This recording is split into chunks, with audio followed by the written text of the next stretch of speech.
What is up, all you individuals out there? It's me, full-time anime man, and I am here with the new series. Now, for those who saw the post that I made, yep, it's a Kung Fu Panda and a My Hero mashup.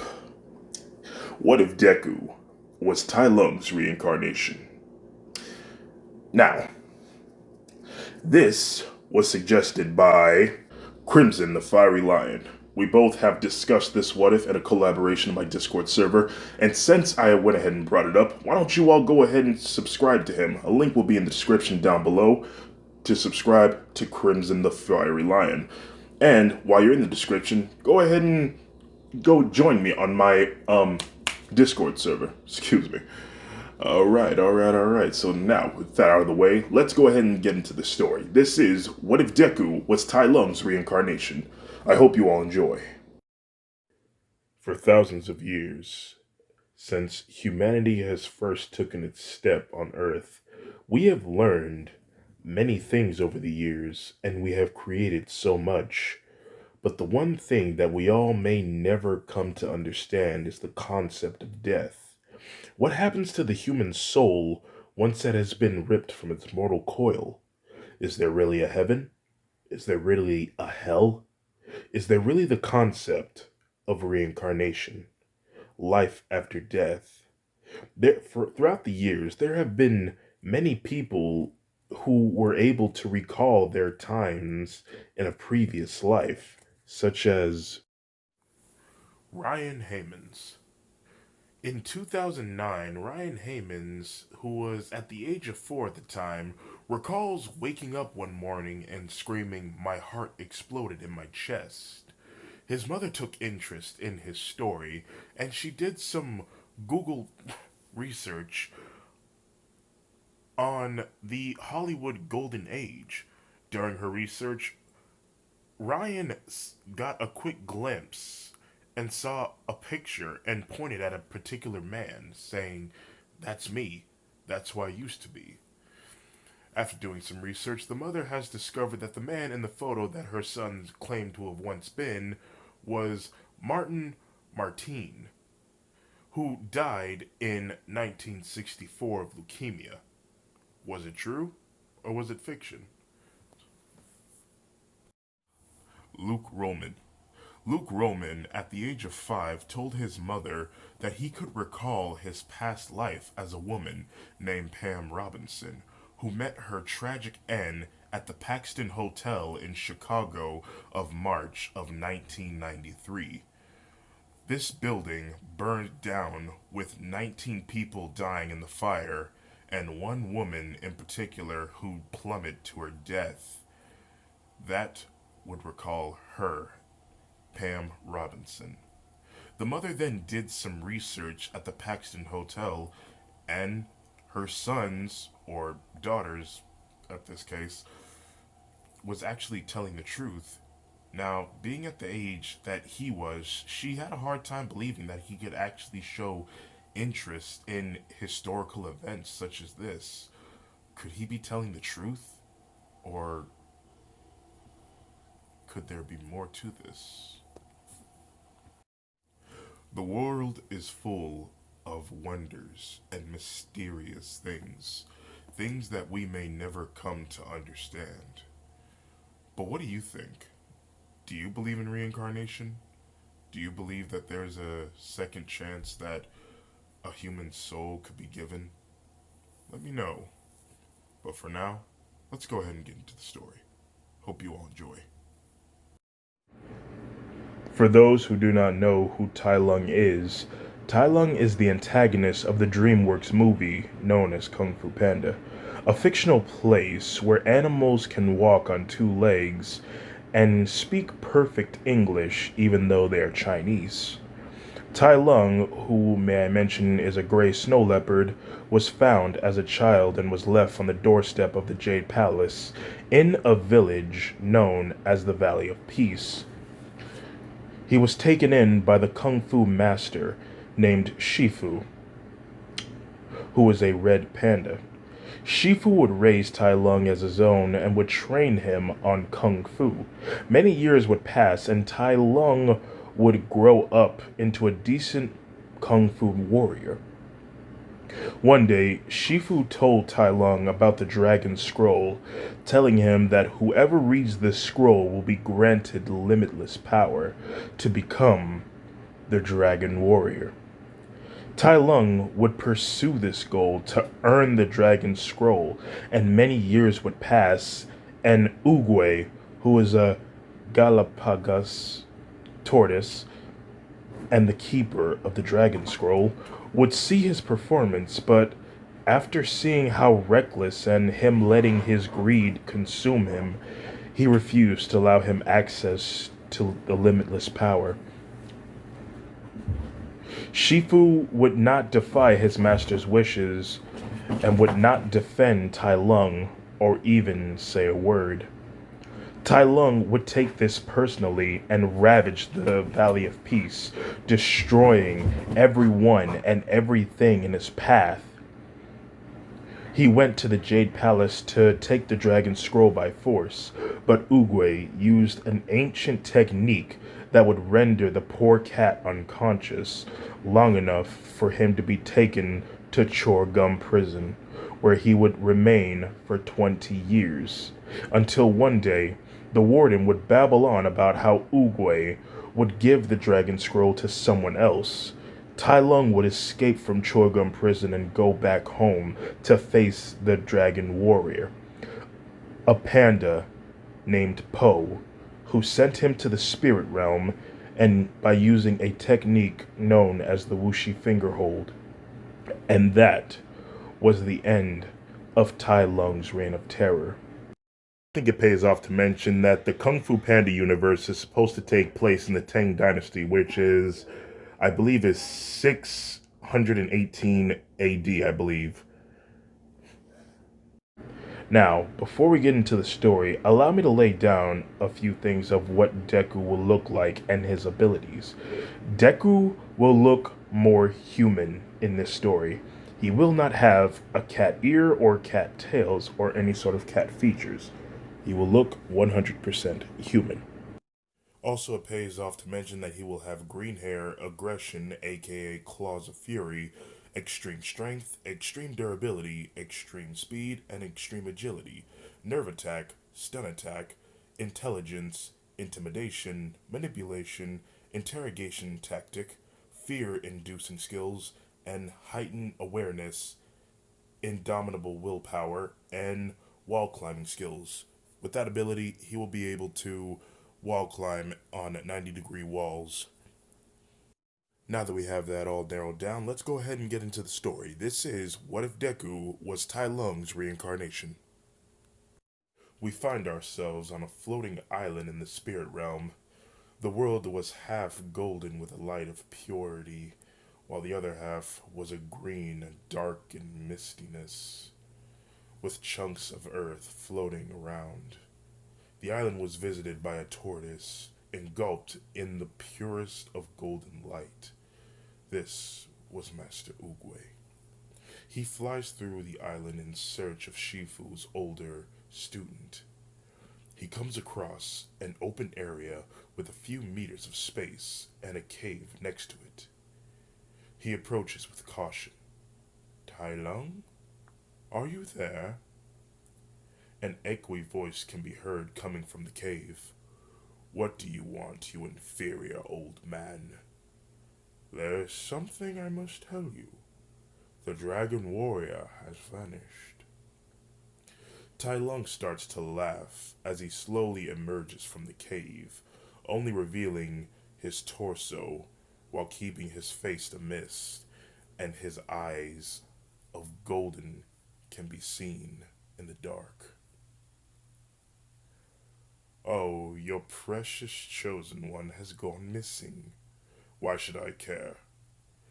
Kipa has escaped from the spirit realm and is wreaking havoc on the real world. I need your help. Tai Lung chuckles And within a flash, he then zooms at Oogway face to face, exposing his teeth and looking into his eyes with his golden eyes and growling. Help you? And why would I help you? Why don't you assign one of the Furious Five or Shifu to help you? I have no business with you. I can't, for they all have been reborn, yes, but they have died trying. But unfortunately, Kipa has trapped their souls. He somehow managed to steal Kai's ability to rob beings of their chi. Now he is very powerful. I have even sent Shifu, but he was defeated as well. I sent Po in hopes of him stopping him like before, but unfortunately, he has disappeared. I know he's out there, somewhere. You are the only person I can count on. Well, you and two other men that I have already sent back. Tai-Lung then laughs some more and he says, You have a lot of guts coming to me and asking for help. But back in the days, you denied me my rightful place as the Dragon Warrior. Master Shifu knew it. Everyone in the Valley of Peace knew that I was the Kung Fu Master. I should have gotten that power.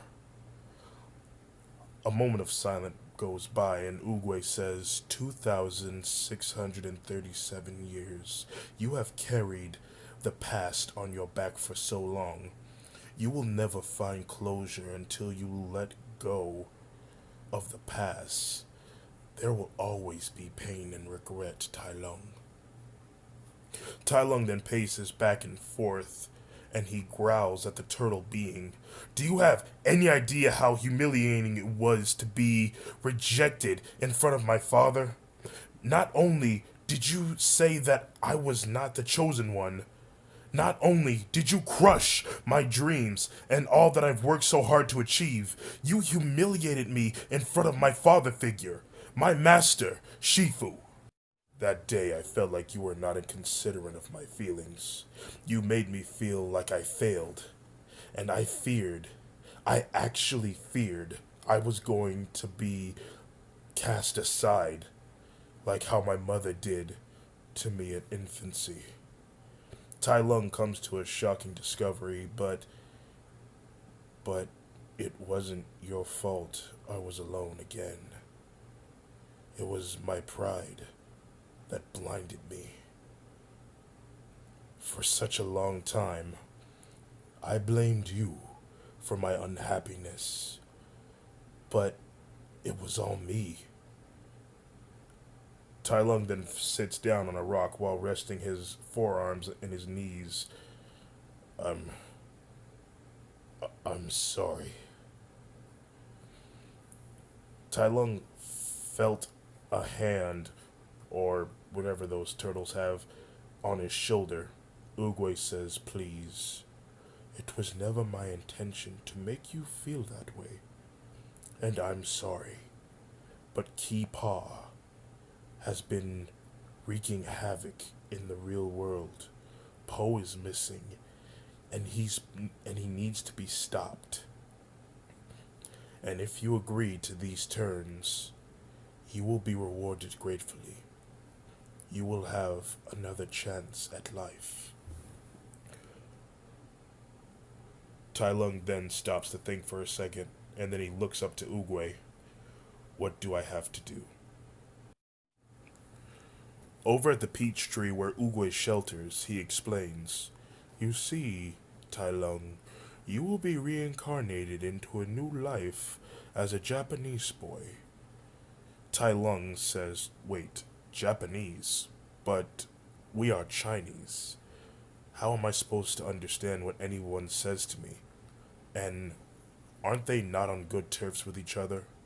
Wasn't there a great war between the Chinese and Japanese? Oogway says, You see, this is going to be the hard part. Once I send you back, all your memories will be erased from your mind. What? I know, but I promise that you will still have your skills in Kung Fu. But you will have to start all over on your Chi techniques. In the future, you will have to learn to keep it at a minimum. Otherwise, Ki Pa will find you and your new mother will be in great danger. And as for the war between China and Japan, things have settled down after a few decades, so everything is fine. And don't worry, over time you will remember your past life and remember what you were there for. Very well, said Tai Lung. Are you ready? Tai Lung then looks into the water where he will be reborn, and he says, I'm ready. Oogway then nodded his head and he started waving his yin yang staff around. Suddenly, the water around Tai Lung started to swirl as if a whirlpool was about to form underneath his feet.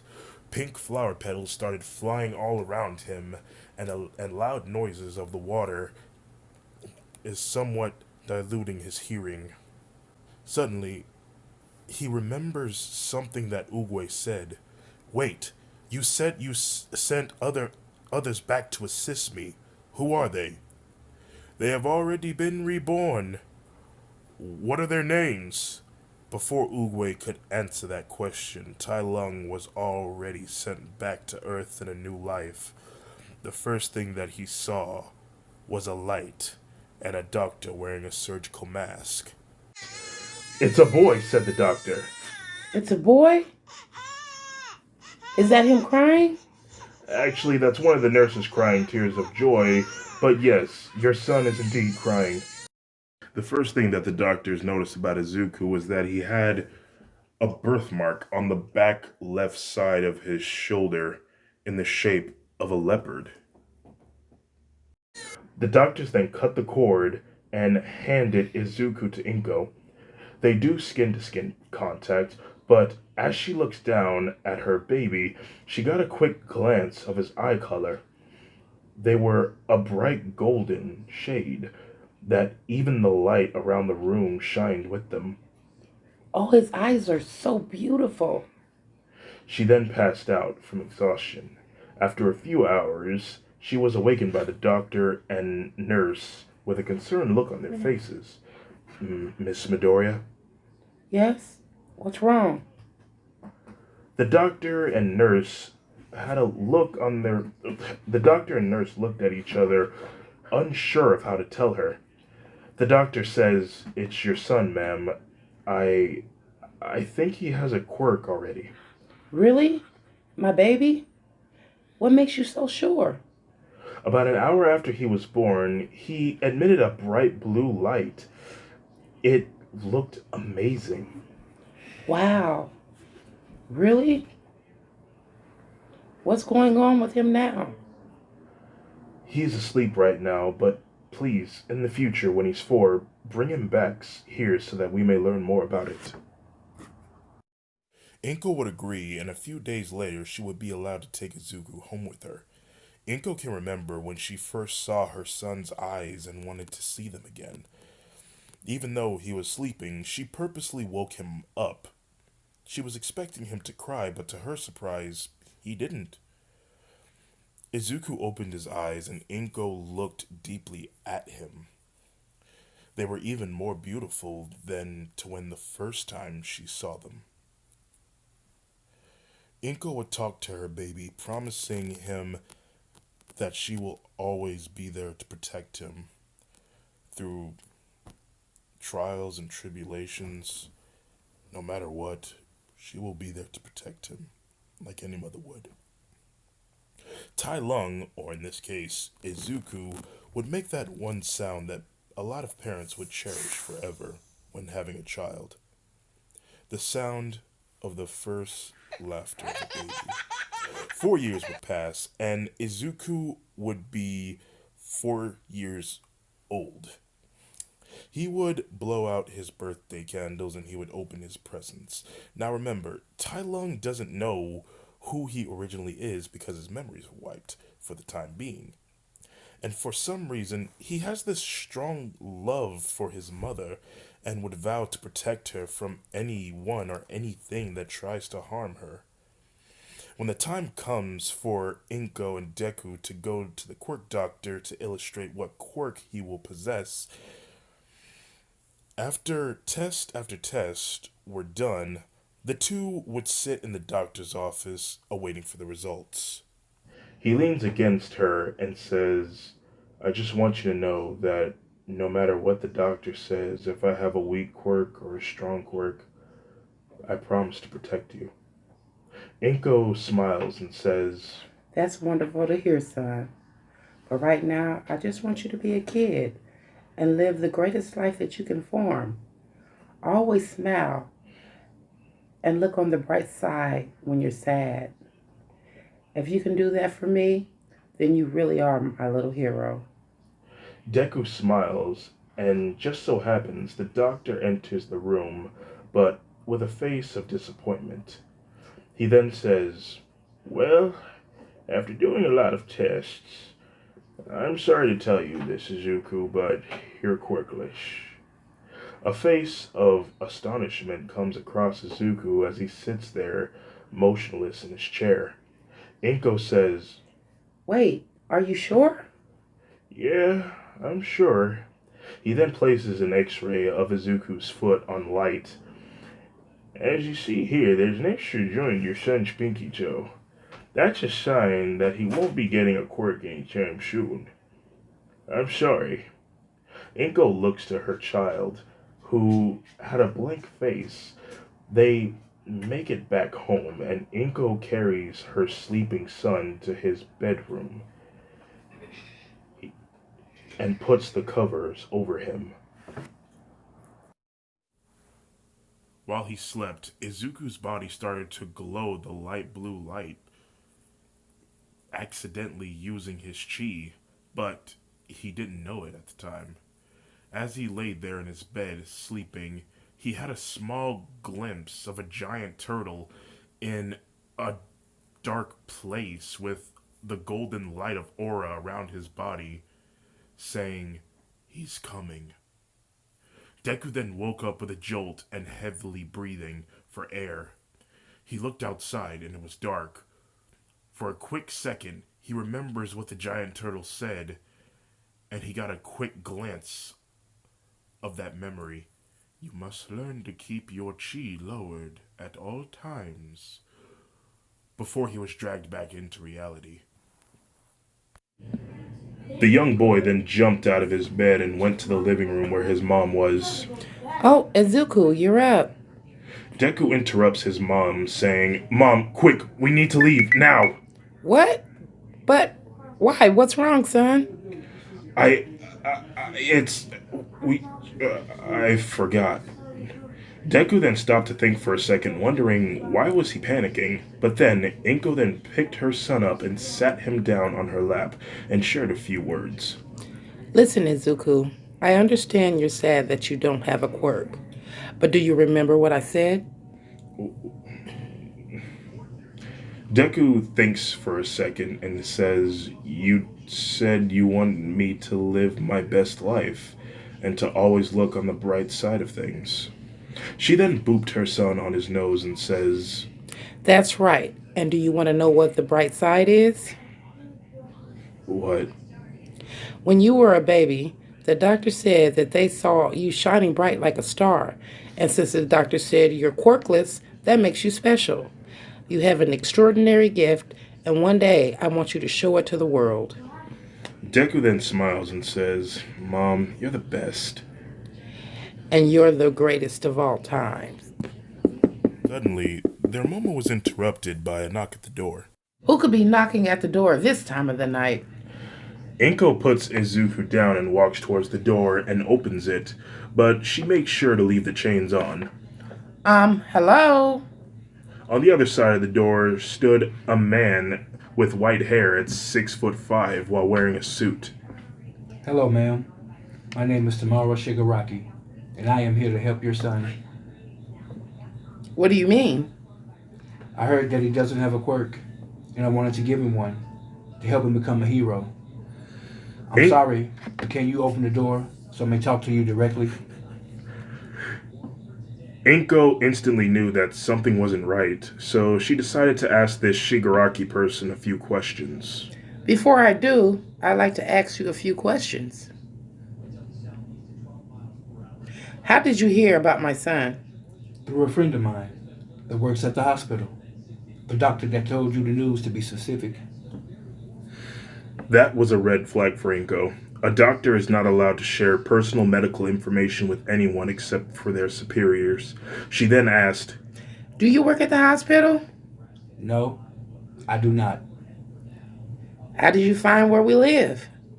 Shigaraki is silent, but then he says, Please let me in. fear started rising inside Inko and Izuku, who was hiding around the corner. Inko's voice started shaking tremendously, saying, I need to talk to my son to let him know. Shigaraki then said, Unlock the door. Inko attempted to quickly slam the door shut, but Shigaraki stopped the door with his foot. Come on. Don't make things difficult for yourselves. Just let me see your son. Inko then yelled. You leave my son alone! She then used her telekinetic ability to fly an iron nail into Shigaraki's foot that was blocking the door. He then pulled it back out of pain, and Inko slammed the door and locked it with all of its mechanisms. She then quickly ran to Izuku and picked him up and took him to his room. She then laid him down on his bed and said, Stay in here, lock the door, and no matter what happens, no matter what you hear, stay in this room. And if he tries to break in, you hide and do not come out. Do you understand? Mom, no, stay. I don't want you to face him alone. Tears fell from Inko's eyes, and she says, Izuku, stay in here. without saying another word, Inko kisses Izuku on his forehead, locks the door, and shuts it. Now, I'm sure you're all thinking the same thing. Why don't they just go out the back door? Well, the thing is, Inko and Izuku don't live in a house. They live in an apartment complex, and they're probably on the highest floor. So the only exit is through the front door. When she turned the corner, he stood there in the exit path. He took a deep breath in and said, Where is he? Inko then clenched her fist and said, Leave him alone. Fine then. I'll find him myself. he took his first step, and Inko then raised both of her hands into the air, and almost everything around her, every small item, started floating in the air. Ah, telekinesis. Well then, take your best shot. Inko then did a sort of pushing motion, and all of the objects started flying towards Shigaraki, but it only managed to push him back and a little and did no damage. But little did he know that right behind him, Inko was telekinetically moving the kitchen knives, causing them to float against the wall right behind Shigaraki. He says, Is that the best you got? Very well then. Let me show you what I got. he tries to walk towards Inko, but her telekinesis was stronger than what she had shown him. He found it hard to move with all the junk on him. Inko then said, Nobody threatens my baby. with a lift of her arm, she then raised Shigaraki into the air with all the debris carrying him. She then does a pushing motion, and Inko then force pushes Shigaraki into the knives that were on the wall. He then lets out a scream of agony. In Izuku's bedroom, he covers his ears, being frightened as if he was listening to mother and father arguing. Back in the battle, Inko was pushing him deeper into the knives, and Shigaraki screamed and slowly turns into a laugh. He then looks back at Inko and says, That was clever. Let me show you my form of telekinesis. Suddenly, a force of wave emanated from Shigaraki's body, and everything in front of him moved backwards, and in doing so, the wall and foundation of the complex behind Inko flew backwards, creating a huge hole that led outside. With Inko hanging for dear life from the edge, Shigaraki mocked her for thinking she could defeat him. He would walk to the edge and grab Inko by her neck, raising her up while over the edge. Inko would gag for air as Shigaraki would start choking her. He says, Your son isn't who we think he is. He is the rebirth of the most dangerous man in China, and his name is... "Put her down!" He looks over to see little Izuku standing there with his fist clenched. Oh well, if it isn't Izuku Midoriya. He then chucks Inko into the kitchen, causing her to slam into the shelves as she collapsed to the floor. Him doing that angered Izuku, and Shigaraki sees the look in his eyes, and he says, Oh, ah. Now that's the man that I know. Oof! Suddenly, Shigaraki was met with a foot to his stomach. Deku started doing kung fu on him, doing great damage.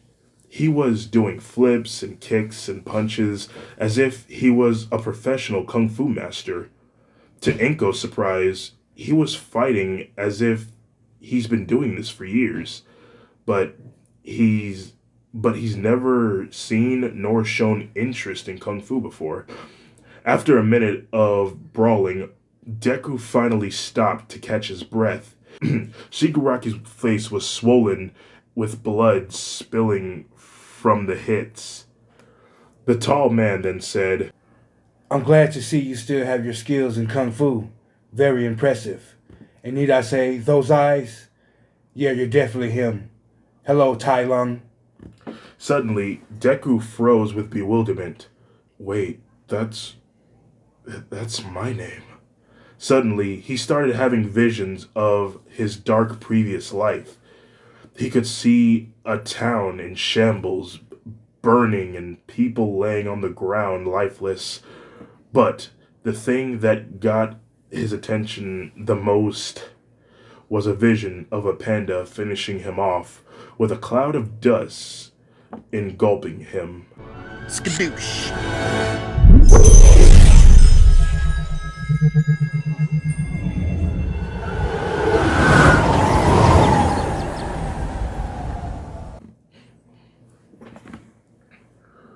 While he was distracted, Shigaraki then attacked Deku, punching him in his head, rendering him unconscious.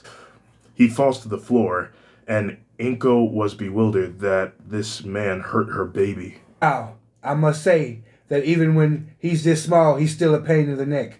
But I got him now, and his chi will be mine. He then reaches over to take Izuku's chi, but then he was met with a knife flying into his shoulder. Inko tries to get up, but that hit did some real damage on her. Oh, you are such a persistent mother. Very well then. He then removed the knife from his shoulder and he walked over to Inko. She tries so hard to get up, only to no avail. Shigaraki tightly clenches the knife in his hand, but as he's walking towards Inko, Izuku got a quick glance of what was going on.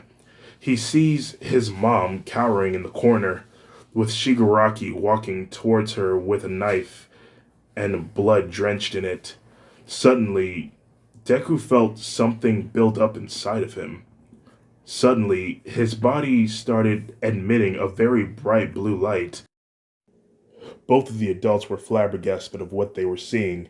Izuku slowly stood up, but suddenly, from right behind him, a giant silhouette of a snow leopard was standing on two legs and looking right at Shigaraki. Izuku then reached forward with his right hand, and the snow leopard followed his movements as if he was controlling it. It then grabbed Shigaraki, lifted him off the ground, raising him to his face. Shigaraki was shocked from what he was seeing. He couldn't find the right words, but before he could, he found himself flying through the air out of the hole that was in the wall, far, far away.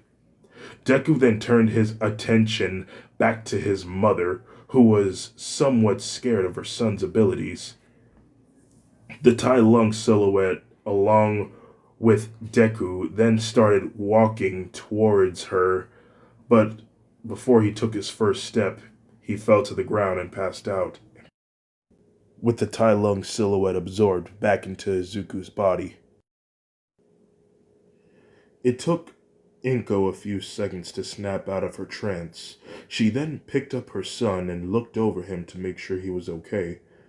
Other than the bruise on his forehead, he was fine. She then quickly called the police, and soon they arrived with a few pro-heroes. Deku was taken to the hospital, while Inko had to stay back until the police would happen. Inko would object to having to let her son leave alone, but the police did not give her much of a choice. She stayed behind while Deku went to the hospital. A few minutes would pass. While Izuku was asleep in his hospital bed, he had a dream where he found himself in the spirit realm. It was a temporary dark void for a second, but then a golden light engulfed the entire void. He found himself sitting on a giant rock. He looked around and looked at the light and saw that it came from a giant turtle. "Who are you?" asked Izuku. "Oh, it's okay, young one. It's just me, an old friend." Deku then looks up and down the giant turtle and said, "Oogway, what's going on?" "I am surprised you remember me. What with you being only 4 years old, I was planning on having your memories restored when you were at an older age." Izuku says, "Yes, I do remember everything I had done in my past life. When Ki-Pa said my name, I regained all my memories, who I really am." You really surprised me, Izuku.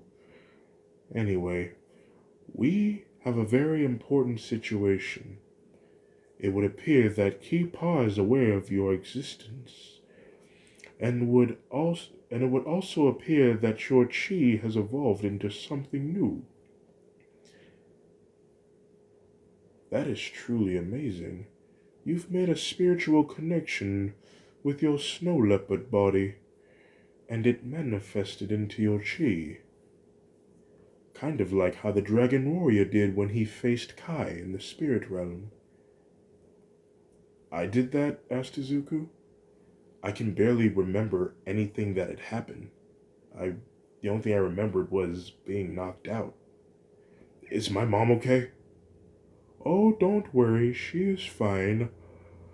A little bit shocked that you got hurt, but fine." "I take it that's what activated it. You really wanted to protect her, and you did." Izuku then said, "Well, she's my mom. I have to protect her." "It seems your chi is powered by affection, which is considered the most powerful thing to ever known."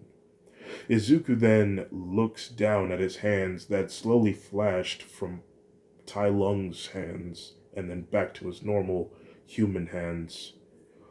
Oogway said, "Today was a close call, but now you have to be careful when using your chi, because Keepaw will find you, and he won't be so merciful next time. But more importantly, I want you to live as a child for now. You have time before you can carry out your mission. So please, enjoy your life, young one, for today is a gift. Now, you must go. Izuku then said, but wait, I never got the chance to hear the names of who you also reincarnated to assist me. Oh yes, that is right. I reincarnated Kai and Shen. They are in the same town as you. Unfortunately, I do not know who they are. They have not activated their chi yet, unlike you at such a young age.